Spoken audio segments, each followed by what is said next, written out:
কি যে সবাই খায়? না না, আপনারা হচ্ছেন মেহমান, আপনাদের আপ্যায়ন করা, আপনাদেরকে সম্মান দেওয়া সেটা দায়িত্ব হচ্ছে আমাদের। আর বিশেষ করে এখানে যারা মাল্টিমিডিয়া জার্নালিস্টরা আছেন, আমি এটা বারবার আপনাদের যে অবদান সেটা আমি সবসময় শ্রদ্ধার সাথে স্মরণ রাখি। বিশেষ করে জুলাই বিপ্লবে যত দুর্লভ ফুটেজগুলো আছে, ছবিগুলো আছে, ভিডিওগুলো আছে, যখন ইন্টারনেট ব্ল্যাকআউট ছিল, কারফিউ ছিল, ওই সময়ে এই দুর্লভ ছবিগুলো সংগ্রহ করা আপনাদের মাধ্যমে হয়েছে।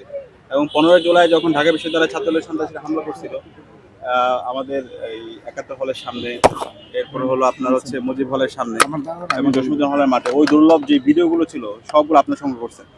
মেডিকেলে যখন ছাত্রলীগ সন্ত্রাসীরা দফায় দফায় হামলা করছিল 15 জুলাই, এবং এখানে রোকেয়া হলের সামনে যখন ছাত্রলীগ সন্ত্রাসীরা যখন হামলা করছিল, এই সকল দুর্লভ যে ছবিগুলো ছিল, ভিডিওগুলো ছিল, সেগুলো আপনাদের মাধ্যমে আমরা পেয়েছি।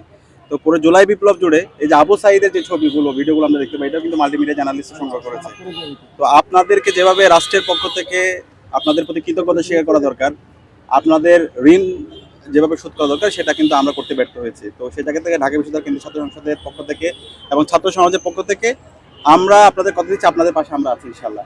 এবং আমরা আশা রাখবো আপনারা সবসময় বস্তুনিষ্ঠতার পক্ষে থাকবেন, সত্যের পক্ষে থাকবেন, সবসময় ইনসাফের পক্ষে থাকবেন, সত্যকে সত্য বলবেন, সাদাকে সাদা বলবেন। কোনো ধরনের হচ্ছে যে প্রপাগান্ডার যে সাংবাদিকতা, সেটা থেকে আপনার বিরত থাকবেন। এবং এটা যদি থাকেন, তাহলে আপনাদের সাথে সারা দেশের ছাত্র সমাজ, সারা দেশের মানুষ আপনাদের সাথে থাকবে। আর এই ছোট্ট আপ্যায়ন করা, এটা তো কিছুই না। তো আমি অনুরোধ করবো আপনাদের সবার জন্য, এখানে পিঠা উৎসবে আমরা ডাকসুর পক্ষ থেকে আপনাদের জন্য ছোট্ট আপ্যায়ন আমরা করাতে চাই, এবং আপনারা যদি এই আপ্যায়নটা গ্রহণ করেন, আমরা আপনাদের প্রতি কৃতজ্ঞ থাকবো। ধন্যবাদ, অসংখ্য ধন্যবাদ। অসংখ্য ধন্যবাদ।